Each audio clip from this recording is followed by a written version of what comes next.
Olá a todos, bom dia, boa tarde, boa noite, espero que estejam bem aí.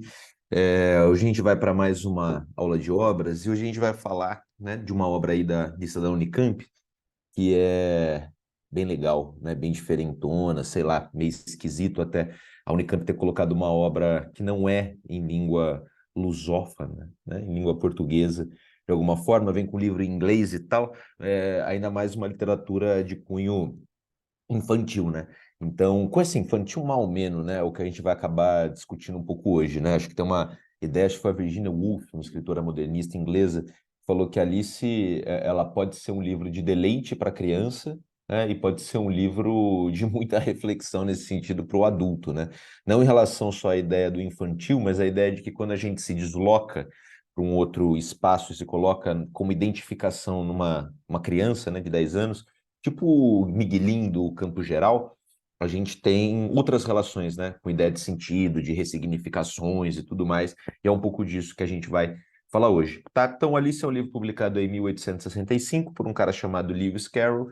A gente vai falar rapidamente um pouco dele depois e tal, de um certo contexto histórico da era vitoriana, mas a ideia é a gente ler bastante hoje. Eu preparei um slide assim que tem bastante trecho, a gente não vai ler todos os trechos, mas eu coloquei bastante assim para ficar um material meio completo para vocês aí, tá bom? Também já avisei isso em aula, mas aviso aqui de novo, não tem, a Unicamp colocou lá no site da Convest que todas as traduções serão aceitas, tá? Então não tem uma tradução específica e tal. Eu usei uma aqui que eu dei a referência, a tradução da Zahar, que eu acho uma tradução legal e tal, mas não interessa qualquer tradução que você lê. Essa tradução, inclusive, aqui tem PDF. Quem quiser, depois eu mando. Mas é fácil achar a versão em português de Alice, tá bom? Não acho que vai aparecer, pelo menos esse ano, na prova de inglês, ok? Ah, será que cai? Não cai? Eu, particularmente, acho que não vai aparecer. A prova de inglês da Unicamp é uma prova diferente, assim, ela é mais contextualizada, mais contemporânea, discussões atuais e tal. Eu não acho que vão colocar uma questão associada a Alice na prova, mas enfim, né? Não dá para saber. Direito ao primeiro ano, como sempre, eu acho que vem uma questão mais geral. Vamos lá, então, né? Começar. Eu coloquei dois trechinhos aqui para a gente começar. Primeiro, que é um poema que aparece logo no começo, né? Tem algumas edições que não tem o poema, mas eu acho que esse poema é importantinho. Então, assim, se você lê uma edição que não tem o poema, você lê aqui comigo, tá? Não precisa ficar desesperado com isso, não. E um trechinho dela se encontrando com o gato de Cheshire, né? Que é um dos personagens mais icônicos aí do livro, do cinema, tanto na versão da Disney, que é essa daqui embaixo, né? Como a versão do Tim Burton, que também é teu gatinho aí, que é fofinho e bonitinho. E aí, Lewis Carroll resolve começar o livro com um poema, né? E um poema um pouco que contando a história de como essa narrativa surgiu, né? Por que ela surgiu e desse jeito. Ele está num passeio de barco no Tâmisa com três meninas, que são três irmãs, né? A Alice ali estaria no meio, a Alice Liddell, né? Filha do reitor do campus de Oxford, do tal, que o Lewis Carroll trabalhava. E aí ele gostava de contar história para criança, isso vem desde a infância dele, de diversão, tem vários textos que falam, né, sobre esse caráter meio não só professoral, mas assim, de gostar de contar histórias para divertir pessoas desde criança, e principalmente divertir crianças, né? Então ele contava muita história porque, bom, eu morava no campus, aquela coisa toda, a gente vai falar um pouco disso mais para frente. E aí, enfim, o reitor também morava lá, tinha as filhas, tinham crianças, etc., e ele gostava muito, né? E aí um dia ele foi passear de barco com as meninas, começou a me contar umas histórias e tal, e aí vem o poeminha e depois vem a Alice. Juntos naquela tarde dourada, né, daquela hora meio fim de tarde, assim, né, golden hour, né, para vocês. Hoje você tira foto, né, os caras escreviam texto. Deslizávamos em doce e vagar, pois eram braços pequenos, ineptos, que iam os remos a manobrar. Então são as criancinhas remando, né, e ele vai contar a história. Enquanto mãozinhas fingiam apenas o percurso do barco determinar. Ah, cruéis três. São três meninas. Naquele preguiçar, sobre um tempo ameno, estival, implorar uma história de tão leve alento que sequer uma pluma pudesse soprar. Mas que pode uma pobre voz contra três línguas a trabalhar, né? As meninas pedindo, por favor, conta uma história, né? E ele, pô, vou ter que contar uma história. Imperiosa, prima estabelece, né? A primeira. Começar já, enquanto segunda, que seria a Alice, mais brandamente encarece, que não tenha pé nem cabeça, né? Esse que não tenha pé nem cabeça vai entrar aí dentro da ideia do nonsense, né? Ele tinha uma relação mais forte um pouco com a menina Alice, depois eu mostro as fotos. E a Tertia, né, que seria a terceira, um Rod Parpides oferece, mas só um a cada minuto, né? Fica falando lá e não tem muita ideia, ela é a mais novinha. Depois, por súbito silêncio tomadas, vão em fantasias perseguindo a criança sonho em sua jornada, né? Essa ideia da criança sonho, da criança imaginativa, que fabula e tal, por uma terra nova, encantada, a tagarelar com bichos pela estrada. Houve incrédulas, extasiadas, né? Quem é essa criança sonho que sonha com alguma coisa e viaja por essa terra nova e encantada? E sempre que a história esgotava os poços da fantasia e debilmente ousava insinuar na busca do encanto quebrar, né? Ele perdendo a criatividade, pensando em acabar com esse encanto dessa história, o resto para depois, mas já depois ouvi as três vozes alegres a gritar. Foi assim que, bem devagar, o País das Maravilhas, né, Wonderland, foi urdido, né? Foi criado, foi imaginado. Um episódio vindo ao outro se ligar. E agora a história está pronta. Desvia o barco, comandante, para casa. O sol declina, já vai se retirar, né? Ficou a noite. Alice, recebe este conto de fadas e guarda-o, com mão delicada, como um sonho de primavera. Março, lebre de março e tal, época de florações, né, de ideias e outras coisas. Que a teia da memória se entretece, bonito isso, meio, é claro que é a tradução, né, mas meio João Cabral, assim, do entretecer da memória, né, do tecer da memória. Que a teia da memória se entretece com a guirlanda de flores murcha que a cabeça dos peregrinos guarnece, né, é sempre a ideia, né, de você lembrar de uma infância com essa coisa na cabeça, com essa ideia da imaginação e da fluidez das histórias. Então, ele dá pra gente aqui uma ideia de que, tipo, ó, essa história meio que aconteceu de verdade do ponto de vista, né, dessa narrativa que eu fui criar para três meninas, etc. Então, tem uma coisa aqui de biografia misturado com narrativa, esses dois universos se misturam. E claramente parece que é o Lewis Carroll que se coloca, né, como eu lírico aqui, como narrador do texto. A gente vai falar em narrador, terceira pessoa onisciente e tal, mas é quase um contador de história, assim. E tem uma coisa curiosa, só antes de entrar na cena do gato, que o nome do Lewis Carroll, ele não chamava, esse é um pseudônimo, né? É um nome, um vulgo, vamos dizer assim. O cara chamava Charles Ludwig Dodgson. Dodgson, tem um D ali que eu esqueci de colocar. O nome dele aqui tá errado, tá? Tem um D aqui, ó, Dodgson, uma coisa assim. E aí a ideia do Lewis Carroll, né, tem a ver com essa brincadeira com os nomes, o LC aqui nas iniciais e tal. Então isso vai, enfim, acabar virando um pseudônimo. Virando um pseudônimo, ele vira um autor, né? Ele deixa de ser o eu e esse autor, com esse nome, Lewis Carroll, acaba sendo um narrador da história, né? E aí então eu coloquei a cena do bichano de Xexi, porque eu acho ela fofa, eu tirei ela da cena, do lugar que ela tá mesmo no livro, porque eu acho que é uma cena que ajuda a gente a entender um pouco esse começo da história e que caminhos vamos trilhar aqui, né? Porque é um livro que tem muito essa coisa do, pô, tem diálogos com o mundo real, apesar dela estar sonhando ali naquela brisa toda. A cena seguinte, ela acabou de, enfim, sair da casa da duquesa, tá uma confusão lá, ela acabou de, né, o menino que a duquesa deixou para ela, o bebê virou um porco, ela largou o porco no caminho, e aí aparece o gato, né, o gato já estava na casa da duquesa, ele aparece em cima, né, de uma árvore, como aqui ou aqui embaixo, no desenho da Disney. Aí ela fala bichano de Cheshire, né? Ela não sabe como se comunicar com o gato direito, né? Ela vai no bichano. Começou muito tímida, pois não estava nada certa de que esse nome iria agradá-lo. Mas ele só abriu um pouco mais o sorriso, né? O gato que está sempre sorrindo, depois eu tenho uma nota aí que explica já já o conto. Continua, abriu um pouco o sorriso.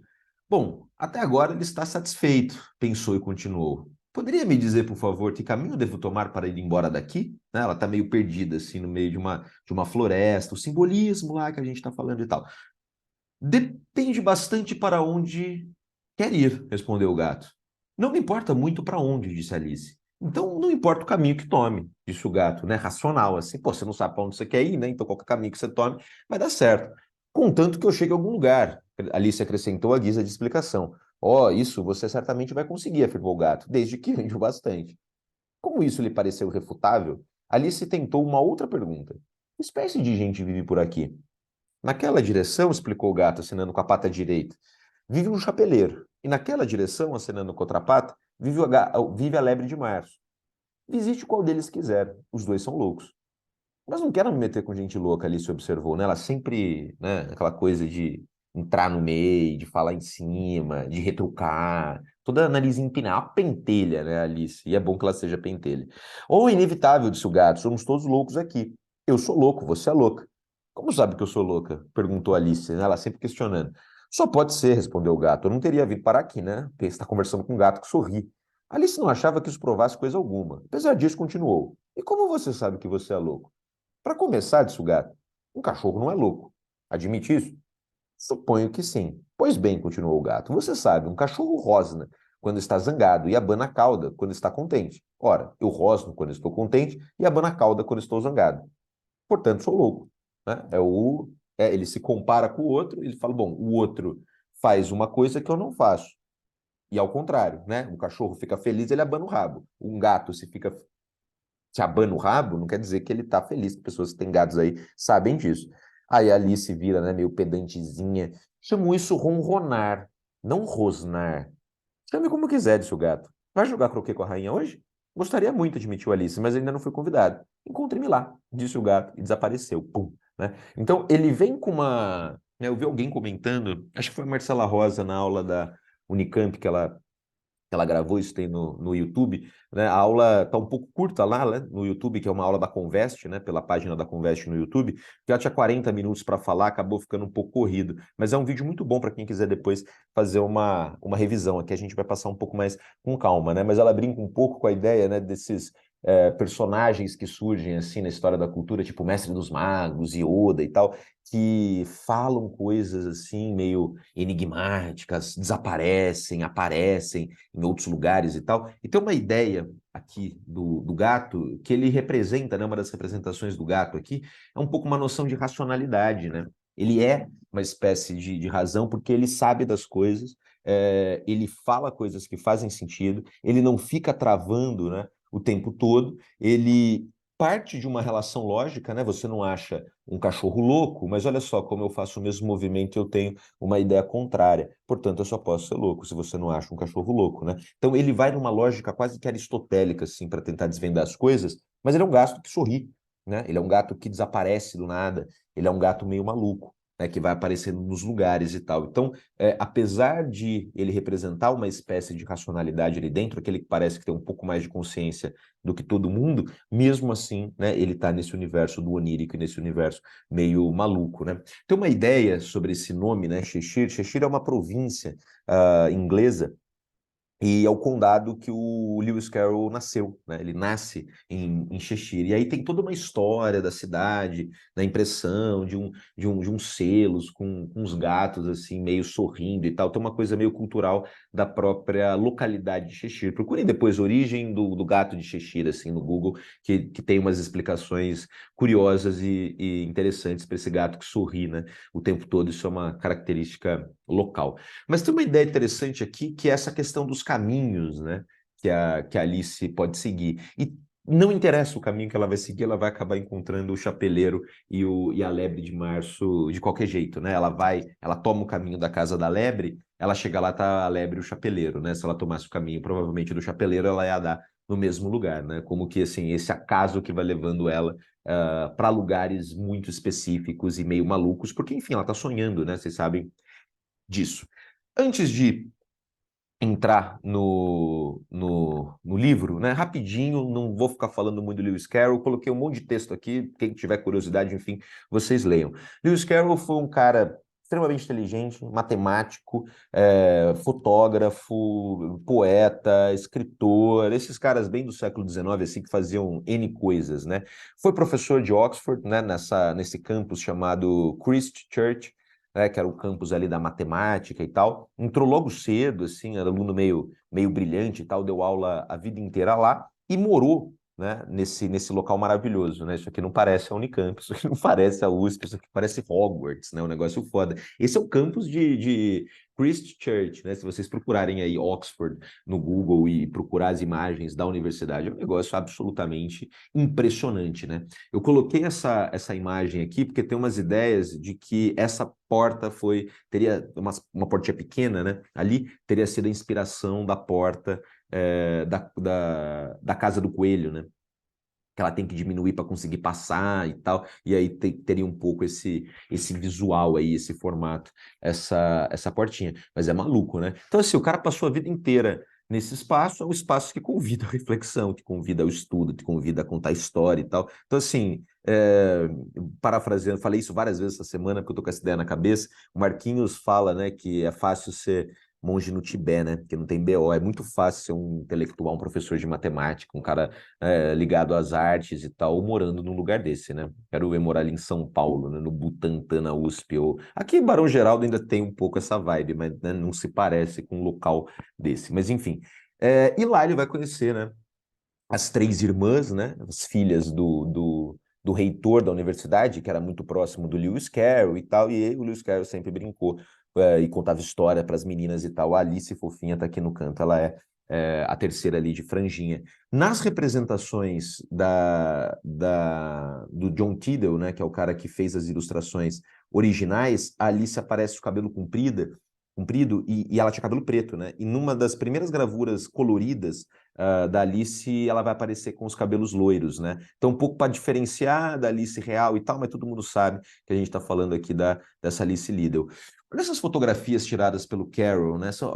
Essa foto aqui, para mim, é absolutamente maravilhosa. Essa aqui que ela tá de perfil, assim, da esquerda, olhando para lá. Essa puta foto foda, né? Puta foto foda, não tem outra palavra. Essa foto linda, assim, da Alice criança, esse olhar meio distante, assim, ela de lado, esse fundo com vidro e tal. Tem N fotos delas, assim, que o Carroll tirava, até algumas meio, enfim, polêmicas, mas enfim, não vou entrar nesse vídeo. E essa do outro lado, ela mais, né, olhando de frente, assim, só criando imaginário, né? Óbvio que não interessa isso para entender a história, nem nananã, meio que foda-se, mas, porra, são fotos legais, né? São fotos bonitas, interessantes, e é legal você ver o rosto das pessoas que depois vão ser fabuladas, externalizadas dentro da literatura, com uma imagem meio diferente, mas ainda com esse tom, assim, de Alice fofinha. A questão é a seguinte, o contexto histórico da publicação do livro, né, é a Inglaterra vitoriana, não tem jeito. A gente já falou bastante sobre Inglaterra, sobre a Europa desse século XIX, romantismo, realismo, naturalismo, simbolismo, parnasianismo, aquela coisa toda. E quando a gente vai falando do final do 19, né, tudo bem que a era vitoriana vai de 37 a 1901, mas a publicação em 1865 já é aquele quase auge ali da Belle Époque, né, e é o começo da Belle Époque, assim, desse tom mais para cima, mas a Inglaterra já era um império, né? A Inglaterra se constrói enquanto um império ao longo do século XIX, né? Tinha muita coisa ali, França e Inglaterra, principalmente Inglaterra por conta das revoluções industriais e tal, a França também com questões políticas e com mudanças na cidade. Pô, nessa época aqui a gente está falando de simbolismo, Baudelaire, a gente estava falando do Haussmann, o prefeito de Paris, que vai fazer toda aquela reurbanização da cidade. Londres também está passando por diversas transformações, mas a gente vai focar aqui numa ideia que são as transformações meio que sociais, culturais, morais, de costumes, de como que as pessoas se comportam naquele espaço inglês ali e da Inglaterra vitoriana, né? Então o texto vai falar alguma coisa assim, vou ler meio por cima, meio rápido, mas para vocês irem entrando um pouco no clima, né? Chama-se de Era Vitoriana o período que vai entre 37 e 1901, em que a Rainha Vitória ocupou o trono da Inglaterra, caracterizado por uma euforia advinda do crescimento industrial que deslocou o estilo de vida inglês, né? Basicamente money, né? Até então baseado na agricultura para uma economia urbana, moderna e baseada no comércio e na indústria. Nesse período pós-revolução industrial, né, a primeira ali, a Inglaterra tornou-se a nação mais industrializada do planeta, né? Eles vão inventar até navio a vapor e tal, e passou a ser conhecida como a oficina do mundo, né? Essa ideia daqueles que constroem, né? Dentre tantas invenções, navio a vapor, telégrafo, automóvel, eletricidade, a que mais alterou o cotidiano e o cenário inglês foram os transportes rodoviários, que vão, obviamente, linkar a cidade, aumentar a população, crescimento urbano, aquela coisa toda. Os serões de família, né, esse momento mais íntimo assim dessa população, eram os momentos ideais para leituras com forte apelo moral. Isso aqui é importante para o livro, né? É um livro que vai contra essa ideia do apelo moral. A moralidade está fora ali dentro, essa moral meio inquisitória, meio, né, os franceses têm uma expressão, né, que é cagar regra, né? Bem de lá essa expressão do moralista como um caga-regra. Sempre esqueci a expressão em inglês, faire le merde, alguma coisa assim, né? Aquele que implica, né, a merda para os outros terem que seguir determinadas regras e condutas sexuais, morais, sociais e tal. Pois quando precisavam de conselhos, os ingleses recorriam à literatura. A gente já falou um pouco sobre isso, né? A literatura começa a se tornar mais inútil assim quando começam a surgir outros meios de entretenimento e comunicação e acesso à informação. Aqui ela é muito usada ainda como essa forma de você acessar aquilo e como você deve se comportar, né? Então, imagina a quantidade de livro moralista, ainda mais pedagógico para criança que não surgia nesse contexto. Nestes serões, lia-se muito a Bíblia, tomando essas passagens do Gênesis como acontecimentos verdadeiros, aquelas loucura toda, né? A Era Vitoriana foi, portanto, período de grandes transformações divulgadas por um número cada vez maior de publicações e leitores, rumo ao que consideravam ser a modernidade, cujo apogeu foi a Grande Exposição de 1851, tá? Na Inglaterra, em Londres. Tem uma imagem ali legal no Hyde Park.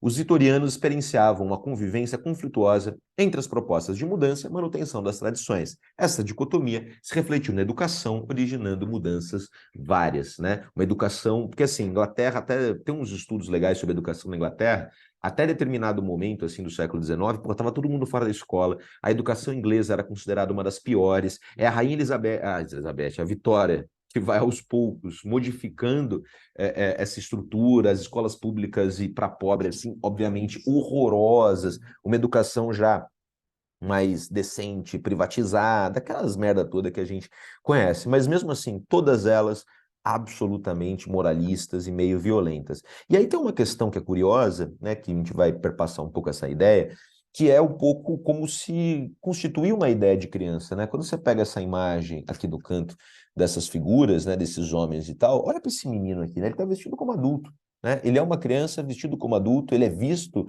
como um adulto em miniatura, portanto, ele só toma esporro, ele só toma porrada, ele não pode falar nada, ele não pode desenvolver uma identidade, ele tem que basicamente esperar crescer para começar a trabalhar e se tornar um adulto, igual adulto, né, até de tamanho, inclusive, igual aqueles outros, né? Então tem essa ideia do crescimento também que vai aparecer bastante no texto. Aqui tem uma questão um pouco das modas, né? Porque os personagens vão estar vestidos assim, com esse tipo de vestimenta ao longo do livro, e tem umas informações curiosas, assim, tipo, esses vestidos dessas moças, eles tinham um tecido específico, né? Depois procurem aí, moda século XIX, era vitoriana, roupas que pegavam fogo, sei lá, alguma coisa assim. E ele entrava em combustão espontânea, né, pelo tipo de material que o tecido tinha. Então tem uma história do Andy Warhol, ou seja, o seu horário também, gravar aula 10 horas da noite é complicado. Do Oscar Wilde, né, o cara do Dorian Gray, ele perdeu duas irmãs porque os vestidos dela pegaram fogo numa festa, num baile, sei lá, acendeu um isqueiro do lado da pessoa, o vestido começa a pegar fogo, esses espartilhos, as moças não conseguem tirar o vestido e morrem queimada.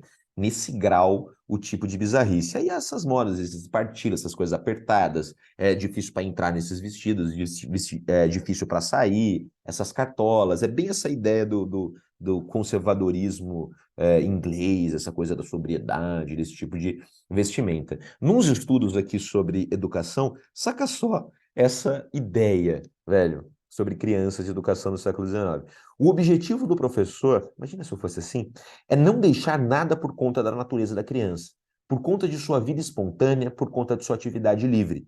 Reprimir todos os impulsos naturais, domar suas energias até uma completa imobilidade, domar suas energias, na verdade, manter todo o seu ser num estado de tensão constante e dolorosa. Por que eu estou falando disso? Porque a Alice veio daqui. Alice saiu dessa educação. Alice saiu desse espaço de um moralismo, de um conservadorismo muito grande, dessa pontualidade britânica bizarra associada também a um contexto de império e revoluções industriais, do dinheiro, o chapeleiro com a cartola, o coelho que está sempre atrasado, que são representações dessa ideia de uma modernidade intensa, né, que atinge a vida dessas pessoas. E Alice, reparem quando vocês forem ler o texto, né, não coloquei nenhum trecho muito de poema aqui, porque senão vai ficar muito longo, mas ela fala, pô, vou declamar um texto aí que eu sei. E ela vai declamar o texto, vem tudo errado, né? Quer dizer, ela foi treinada para decorar texto, ela foi treinada para declamar texto. Tem vários textos aqui acadêmicos sobre educação nessa época também, que falam muito sobre isso, né? A pessoa entrava na escola, ela ficava lá tendo aula, se ela tivesse grana e tal, tendo aula de latim, grego, francês, inglês, literatura inglesa e tal, e a ideia era basicamente bota essa criança para decorar poema, bota essa criança para decorar trecho e fazer, sei lá, sarau de declamação de texto. Era isso, você ensinar literatura era ensinar a decorar texto, não ensinar a ler e interpretar, vai, esses textos. E quando é para interpretar, É aquela coisa extremamente moralista, siga essas regras, vá por esse caminho, faça isso e não discuta, né? E não me interrompa, e não ouse me questionar, porque senão cortem as cabeças, né? A rainha Vitória aí. Então, eu vi um professor também comentando um pouco sobre isso, né? Um professor de língua inglesa brincando com essa ideia do England e do Wonderland, né? Essa ideia do England, né? A terra dos anglos, né? Então, é essa ideia da terra. Eu estou ali na terra, eu estou em cima, né? E o Wonderland seria o espaço que está ali embaixo, que seria esse mundo das maravilhas. Então, ela vai sair de uma terra com algumas informações, com a formação que ela teve ali, e ela vai tentar levar essas informações para esse submundo, para esse mundo do onírico, em que as regras ali não são as mesmas do mundo aqui de cima. E ela vai tentar se descobrir nesse outro universo, buscar sua identidade ali, a partir daquilo que ela sente e a partir daquilo que ela é formada. Ou seja, uma confusão toda, porque é uma criança de 10 anos, ela não tem certeza de nada. Então ela fica questionando tudo. E ela percebe que às vezes a reação das pessoas ao questionamento dela é muito ruim. Mas como não é um adulto que pode criar uma ameaça para ela, dependendo do tamanho que ela tá, ela responde, se mete mesmo e mete a fuça e dane-se, né? Como se aquele espaço do sonho ela pudesse ser ela mesma. Coisa que no mundo da Terra, no mundo real, vamos dizer assim, isso não acontece, né? O que é doideira. É legal isso, né? Essa ideia dos dois jogos. Coloquei aqui a imagem da Rainha Vitória porque, obviamente, ela vai se transformar no livro na Rainha de Copas, né? Não tem jeito, é uma representação. Até essa imagem aqui da Disney e dela ali do John Tiddle, que fez, falei, né? Fez específico para o livro, para a primeira edição, é bem parecida assim, a ideia dessa rainha Vitória, né? É uma loucura, assim. A era vitoriana foi uma das épocas mais repressoras mesmo, né? Acho que eu cheguei a comentar em aula, o Freud, quando vai falar das histéricas e tal, ele vai analisar as mulheres inglesas, né? Ele está na Inglaterra nesse momento e vai falar que um dos frutos mesmo dessa, às vezes, mudismo, às vezes uma repressão sexual muito forte, a pessoa perdeu libido, perdeu desejo, fica toda aquela repressão absurda, é fruto dessa era vitoriana, né? É fruto desse vigiar o tempo todo do que você faz, da fofoca, do você tem que manter a pose, você tem que não sei o quê, e tananã, aquela pompa toda. Né? Coisa que no Brasil já é mais legal, porque a gente já é mais o caos, né? A gente não tem essa pompa. E a gente paga pau pra essa gente, né? O que é inacreditável. A gente tem sorte de não viver num universo assim, meio malucão. Olha aqui a exposição de 1851. Esse daqui tem puta, um monte de livro de história que fala que esse é o momento que a Inglaterra olha para o mundo e fala: eu sou o grande império. Eu sou o império foda. Que é essa exposição de principalmente questões industriais que eles fizeram, descobriram, às vezes obras e questões que eles roubaram de outros lugares. Você vai ter a partilha, a Conferência de Berlim ali, 1880 e pouco, que vai dividir a África, eles vão pegar coisa, eles vão entrar lá, eles vão se tornar esse grande império, né, global, vai chegar lá na Índia, aquele horror todo do Império Britânico e da coroa britânica, né? Eles inventaram tudo de ruim que o mundo contemporâneo tem, foram basicamente os ingleses que inventaram, né? Esse Crystal Palace foi destruído, acho que em 1830, desculpa, 1930 e pouco. Ele não existe mais, eu tenho só uma espécie de carcaça dele lá, mas era ali que se fazia várias exposições, né? Depois tiveram outras sobre essas grandes questões, porque você está num mundo que a aparência importa, né? Então você mostrar o que você tem é uma coisa que impõe poder, né? Isso lembra um pouco o Dom Pedro II e o Museu Nacional, né? Eu quero mostrar também as coisas que eu tenho, essa questão de um país que se mostra para o mundo. E quanto mais coisa você tem, quanto mais coisa você construiu, quanto mais máquinas industriais, vamos dizer assim, você tem, mais poderoso e foda você é, né? É um pouco essa a ideia.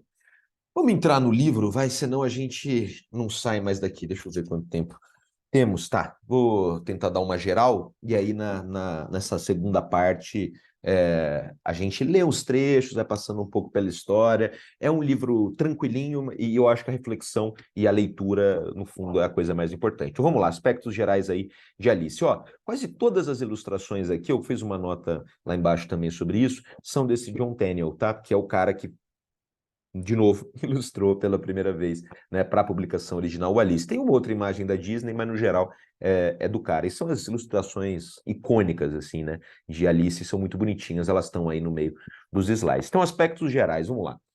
Fala-se em literatura nonsense, a gente vai ver já daqui a pouco uma definição do que seria esse nonsense, essa falta, né, de senso. Dá para falar em literatura fantástica, dá para falar em literatura infantil. O livro é tido como um dos primeiros livros de literatura infantil mesmo, tá?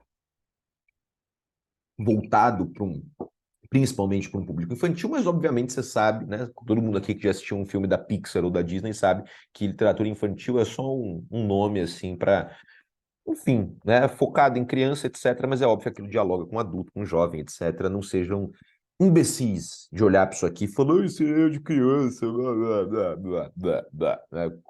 Quieto, né? Porque isso aqui é legal. E é interessante. Livro para criança normalmente é mais interessante até do que, tipo, o Ateneu, né? Vocês vão ver que isso aqui é bem mais legal.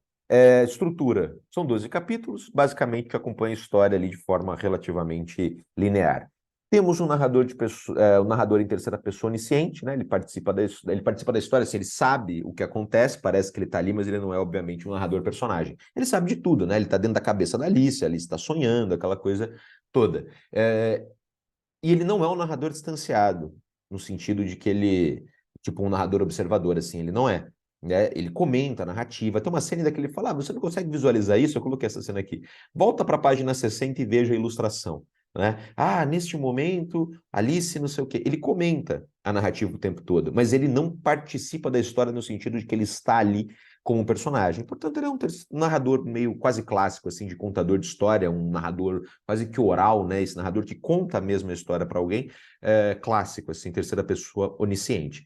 O tempo da história, acho que assim, o tempo da Alice é o tempo ali por volta de 1860. Ele escreveu o livro entre 63 e 65, que é a data da primeira publicação, então tá ali, né, nessa primeira metade aí da década de 60. Esse é o tempo da Alice, tá? O tempo do sonho, o tempo do livro, vamos dizer assim, né, da história que se passa, é o tempo de um cochilo. Né? Porque a gente vai ler essa cena, mas a narrativa começa com tá Alice, a irmã mais velha, tá lendo um livro que não tem figura, né? Como nos dizendo assim, né? Livro de teoria, livro que não tem imaginação, né? Um livro mais, pá, né? Não tem vida naquilo. E a Alice fica meio entediada, ela fala, esse livro aí que não tem figura, esse chato, né? Que tédio. E aí ela vê o coelho passando, ela vai atrás do coelho. É quando começa o sonho. E no final do texto, ela acorda. Então, é o tempo do cochilo dela, né? Agora, o tempo do sonho, vocês sabem, é um tempo deformado, né? Essa discussão do livro traz tudo aqui, né? Essa questão da percepção da passagem do tempo, né? 1 hora e meia me ouvindo é diferente de 1 hora e meia de você brincando, ou brincando com seus amigos, né? Tudo marmanjo aí de 19 anos. Mas, enfim, essas brincadeirinhas que vocês fazem é completamente diferente. É uma festa, 1 hora e meia de uma festa passa assim, 1 hora e meia eu falando aqui um monte de groselha, demora para passar. Né? Então, assim, enfim, essa percepção alterada de tempo, que é uma das discussões do texto, e é uma das discussões justamente da Inglaterra do 19, que vai começar a pautar o tempo do relógio com o tempo industrial.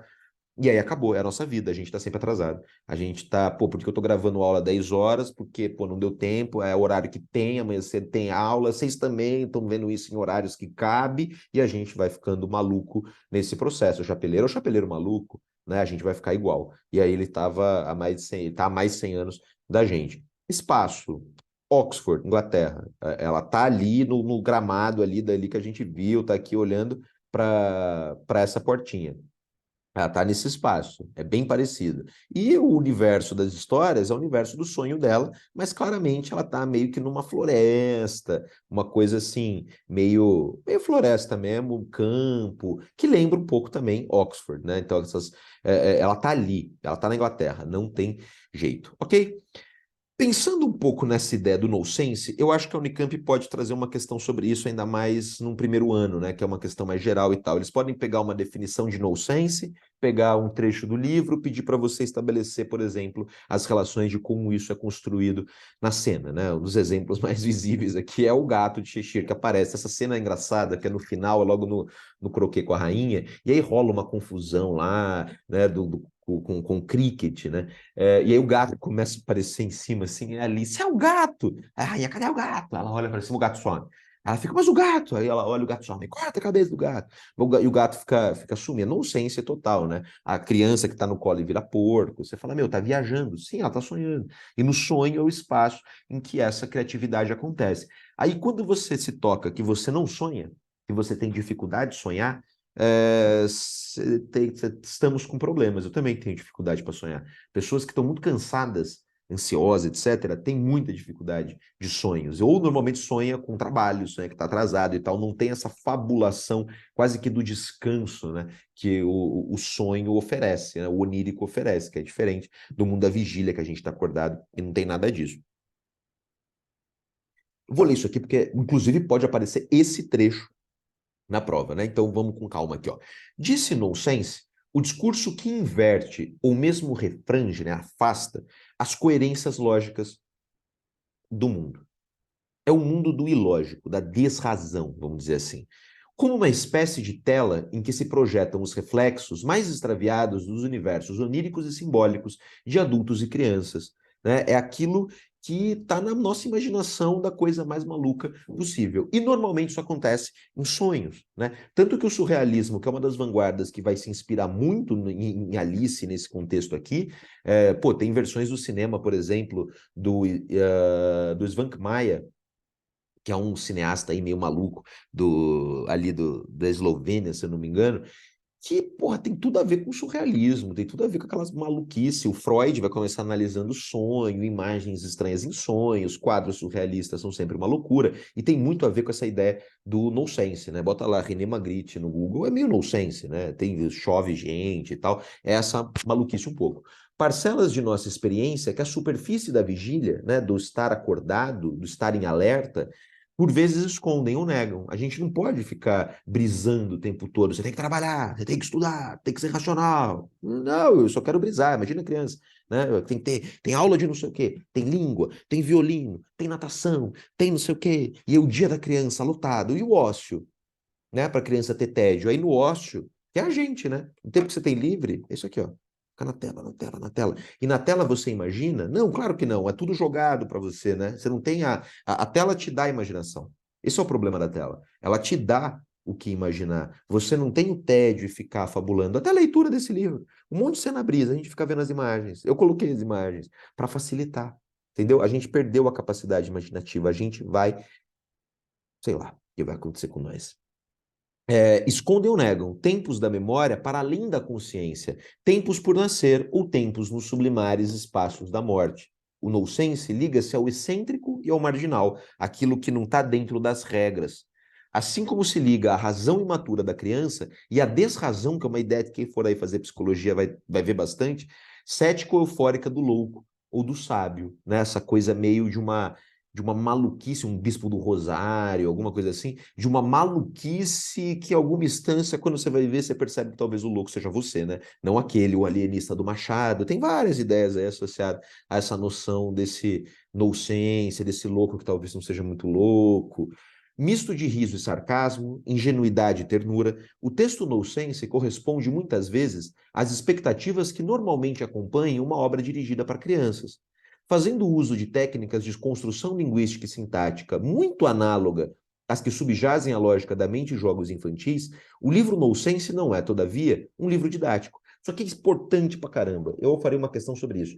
O livro nonsense não é um livro didático, moralizante, que investe na edificação moral das crianças, mas que se preocupa antes em deslizar na mesma rota de interesse dos mais pequenos, na descoberta do prazer que a fantasia sempre alberga, na transgressão do decoro das boas maneiras. Essa é a melhor definição para mim do livro nonsense. Ele é aquele que não segue a lógica. Ele é aquele que não segue a lógica pedagógica quando você pensa um livro nonsense para criança. Então, ao invés de você ensinar coisas do mundo adulto, você estimula a criança afabular. É isso que o Lewis Carroll está querendo. Ele não quer que a Alice Liddell lá, né, pegue um livro que ensine ela a se portar com boas maneiras para ser uma boa esposa para o marido dela e se vestir adequadamente. Ele quer que ela fabule em relação ao mundo que ela está vivendo, as crises que ela está tendo de identidade, a como se construir dentro de um mundo, a questionar regras vigentes.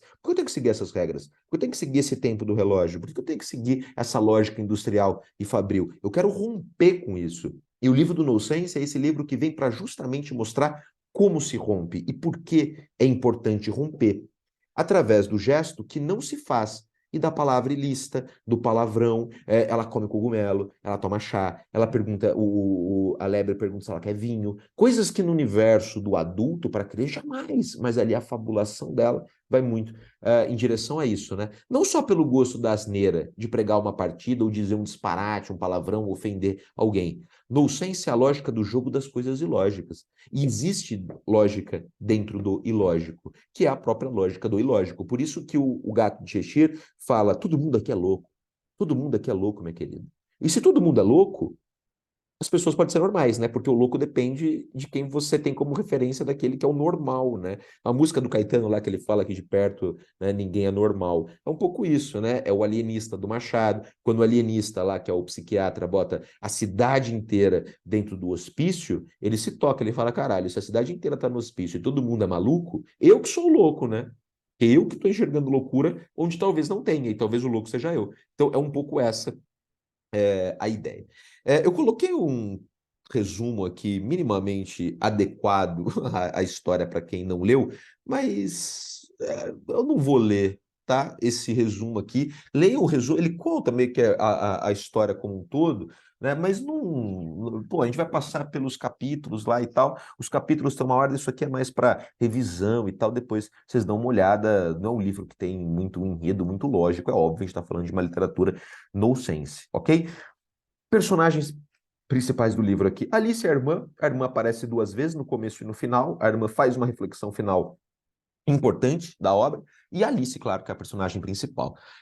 Coelho Branco, que é o primeiro que vai aparecer. O Gato de Cheshire, que é esse gato que a gente já viu, é o gato lá da Duquesa, etc., que vai aparecer em vários lugares. É um dos personagens mais famosos e mais legais do livro. A Lebre de Março também é um personagem famoso, né? Comentei algumas salas, né? A Lebre de Março é porque coelho transa muito, né? Se reproduz muito. E março é primavera na Europa, é época de reprodução dos coelhinhos. Só que ele não tem uma coelhinha para ele. Então ele tá frenético lá, loucão, tomando chá com o chapeleiro. É chapeleiro, como aparece na minha tradução, às vezes aparece chapeleiro maluco. E aí tem uma ideia de que ele é maluco, né? Eu estava lendo um texto que falava sobre isso. Usava-se muito mercúrio na fabricação de chapéu, né? Ele faz chapéu e dessas cartolas e tal. Muito mercúrio. E a inalação do mercúrio causa loucura, umas coisas meio malucas. E a maioria dos chapeleiros tinha isso, né? Eles falavam, tinha uma expressão assim, que era tipo, você é um chapeleiro maluco. Existia essa expressão justamente para falar desses indivíduos que inspiravam o mercúrio, loucura. Caxinguelê, essa palavra brasileira maravilhosa, para falar do nosso esquilo, né? Esquilo, coisa meio esquilo. Esquilo eu lembro de americano, né? Agora, caxinguelê, velho, é a coisa mais Brasil do mundo, eu amo. É o esquilo que fica em cima da mesa da noite de chá lá do chapeleiro com a lebre. A lagarta, que é maravilhosa e fuma narguile, que vai indicar, imagina, porra, isso só no universo onírico mesmo, né? Você tá lá no meio do mato, você encontra, de repente você tá vendo uma lagarta azul fumando um narguile e pedindo para você comer cogumelo, que você vai crescer e subir, e ela, tá bom, parece uma coisa que eu faria. Porra, total criança, né? Ah, doce para criança, aquela coisa toda. Sensacional. Bill, o lagarto, esse Bill é engraçado, porque tem o Bill aí, nosso grande, enfim, ex-diretor, e o Bill do livro São Lagarto, daí, puta, eu falei, caralho, sensacional, imagine aí essa cena. O Bill Lagarto, ele é curioso, né, porque ele vai ser arremessado da chaminé, aí ele, puta, a Alice rouba o giz dele quando ele tá lá no julgamento no final, ele não tem o que escrever, ele fica escrevendo com o dedo e não sai nada. Coitado, o Bill sofre, né, não deve ser fácil ser o Bill, convenhamos. A tartaruga falsa, da sopa de tartaruga falsa, que não é sopa de tartaruga, enfim, tem uma discussão e ela é uma das representações do sábio também dentro do texto, né? Porque ela, tem história para contar, só que ela é lenta. Ela conta devagar, o negócio meio sacal, ali você fica entediado e fala, meu Deus, ela vai contar essa história quando? Aí a história não tem pé nem cabeça, ela vai contar a vida dela no fundo do mar, aí tem a brincadeira com a lagosta. Puta, essa parte eu acho que é uma das mais brisas do livro. Eu nem coloquei aqui muita cena porque é uma loucura, tem que ler os capítulos, tem que ler o livro. O Grifo, que aparece para ajudar a Alice a ir lá conhecer a tal da tartaruga, que é a rainha que manda ela lá, a Duquesa, a Rainha de Copas e o Rei. Deve ter outros personagens aí, os peixes ali que vão entregar o convite para a Duquesa e tal, eles vão aparecer no livro, mas eu acho que esses são os principais aí, os mais importantes. Se eu lembrar de outro, a gente vai falando ao longo da aula. Discussões que eu acho que são válidas e importantes para o livro, falando meio que a gente vai falar delas ao longo da leitura dos trechos, tá? Elas vão aparecendo aqui. Inglaterra vitoriana versus Alice, né? Alice como uma afronta àquelas regras que a etiqueta, o conservadorismo, a moral pública, a pontualidade, as transformações urbanas e modernas e sociais, imperiais e tananã, vão trazer, né? A Alice é quase que uma crítica, mas porra, uma criança pentelhando, né? Aquele tipo de mundo e questionando e falando por que que eu tenho que me vestir assim? Por que que eu tenho que ser dessa forma? Por que que eu tenho que falar desse jeito? Por que que eu tenho que decorar o texto? Por quê? Ela é a pessoa que faz por quê, né? Que é a criança. É um pouco essa a ideia. Inglaterra versus Mundo das Maravilhas aí, que a gente já falou um pouco, né? Esses dois universos. Contexto histórico e seus desdobramentos, a gente vai falar um pouco sobre isso no texto, nessa ideia do tempo e do trabalho, que está principalmente relacionada aqui à figura do coelho, que está sempre atrasado, e do chapeleiro, que está maluco ali, essa ideia do trabalho. Ele brigou com o tempo, né? Ele vai falar uma hora, eu briguei com o tempo, eu era amigo do tempo. Só que depois que eu comecei a marcar o tempo como gado, a ter relógio e a olhar as horas, eu briguei com ele não gosta, porque quando você marca o tempo como gado, quando você começa a pautar o seu dia nessa noção de um tempo muito metrificado, você perde o controle sobre ele. E aí você não consegue dominar mais o tempo. E quando você não consegue dominar mais o tempo, passando uma moto, você perdeu, né? Você vai enlouquecer. Ele vai te enlouquecer e o chapeleiro tá meio maluco ali. E ele não queria ter brigado com o tempo. Né? Essa é uma ideia. A Alice não pode brigar com o tempo, ela tem justamente o tempo do ócio, que é o tempo da imaginação, que é o tempo da criança, que é diferente do nosso, que estamos aqui ferrado na correria de sempre. Literatura pedagógica, moralizante, siga regras, literatura infantil, desabroche, fabule, imagine, vá para o nonsense, faça perguntas nonsense, se fantasie, pinte o cabelo, sabe essa coisa bem da criança mesmo? Coisa que não tinha. Então a gente está falando até aqui de uma invenção da infância, né? Dessa infância que vai começar a ser construída de uma forma mais parecida com o que a gente está acostumado ao longo do século XX. Aqui é uma das suas primeiras assim, afrontas, manifestações culturais dessa infância e juventude, né? A gente falou um pouco disso nas aulas agora, reparando uma coisa, tanto em poemas parnasianos, o Tarde, Olavo Bilac e tal, até alguns poemas simbolistas, e depois bem ao longo do século XX, assim, dessa coisa de uma fascinação da juventude, uma fascinação da infância e um afastamento da ideia da velhice e tal. Isso eu não quero, né? Eu quero ser jovem, permanecer jovem e tal. Tem, né, esses dois lados aí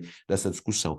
O nonsense, que eu acho que é uma coisa que vai aparecer na prova, não tem como, mas vocês viram que o texto ali é suave de entender, é só uma ideia do não lógico, né? Do ilógico, da desrazão, de uma coisa meio do onírico, do sonho, da loucura. E intertextualidades, eu não sei se a Unicamp faria isso num primeiro ano, mas com certeza nos próximos, de, sei lá, trazer uma cena de um livro que está referenciado como Alice e comparar com o da Alice, trazer alguma ideia que apareceu. No filme eu acho difícil, mas talvez algum desenho com um trecho. Pô, Alice influenciou muita coisa, mas muita coisa. Mesmo assim, é dessas obras que entram para modificar estruturas. Então, assim, a Unicamp pode pegar muita coisa aí associado ao livro e pedir comparações e tal, só fique esperto com isso. Falei em aula, evita assistir os filmes até a prova, porque o filme da Disney deixa coisa de fora, acrescenta algumas outras que não tem na história, e o Tim Burton mais ainda, porque o Tim Burton, o filme um do Alice no País das Maravilhas, começa com ela quase que pós-prefácio da irmã, né? Com ela já mais adolescente, já quase com 18 anos, assim, já mais, não diria que adulta, mas mais ali, adolescente, mais velha. Ela não é uma criança. Então isso, porra, vai confundir demais. Ela vai pro livro para se vingar de umas coisas no filme, né? Então, assim, Mas o livro ficou muito famoso ali também, né? Ele deu uma renovada, porque, enfim, Tim Burton é foda, o Johnny Depp que faz o Chapeleiro, então isso tudo ajudou, né, o livro desculpa, a história da Alice a voltar para o espaço público. E para terminar essa parte um, os capítulos rapidão, porque ele segue essa lógica. Pela Toca do Coelho, que é por onde começa a narrativa, ela desce. Lagoa de Lágrimas, Uma Corrida em Comitê e uma História Cumprida, Bill Paga o Pato, né, em BH. Conselho de uma Lagarta, né, Fume Narguile e Coma Cogumelo.